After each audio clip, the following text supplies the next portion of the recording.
Allô? Oui? Je vous écoute, parlez. Eh bien voilà, je vous appelle parce que... Parce que quoi? Pour vous remercier. De quoi? Attendez, je ne comprends pas, vous n'êtes pas le monsieur qui a retrouvé mon portefeuille? Si. Bon. Eh bien voilà, je voulais vous remercier.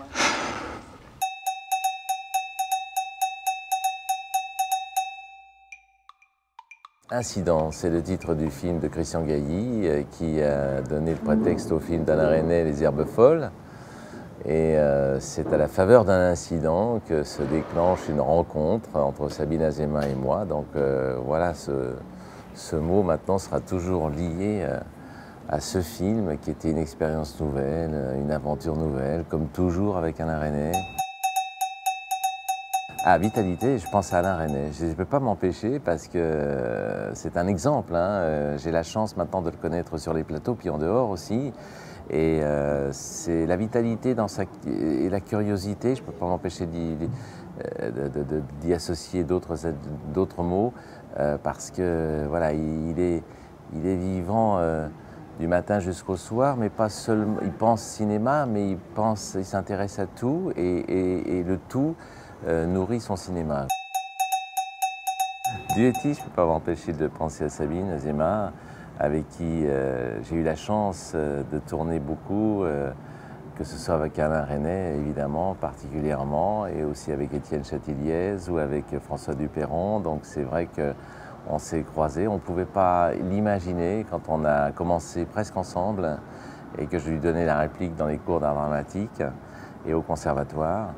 Et voilà, il suffit tout dépend de rencontres dans notre métier. Je pourrais en parler beaucoup de Sabine parce que je pense qu'on a beaucoup de gémilité dans la manière de travailler, dans la manière d'aborder les choses, dans la liberté à laquelle on aspire dans notre travail, dans l'invention perpétuelle qu'on a envie qui est le moteur un peu pour l'interprétation. Je pense encore à elle parce que c'est quelque chose qui nous est nécessaire. Je pense, comme à beaucoup de comédiens, c'est vrai que quand on est bien regardé par un metteur en scène, la liberté dans l'art, parce que je pense aussi à Alain Resnais, si j'entends liberté, liberté dans la création, liberté aussi au moment de faire, c'est bien aussi de donner confiance à ceux qui sont là, et c'est ce que fait Alain Resnais, ou c'est ce à quoi aspire Sabine et moi quand on travaille. On aime bien proposer, on n'attend pas tout, et c'est bien d'avoir cette liberté-là pour pouvoir donner le meilleur de soi-même et pour pouvoir se dépasser aussi et pour faire des choses auxquelles on ne s'attend pas. La liberté, c'est vraiment une source de création importante et nécessaire, je dirais.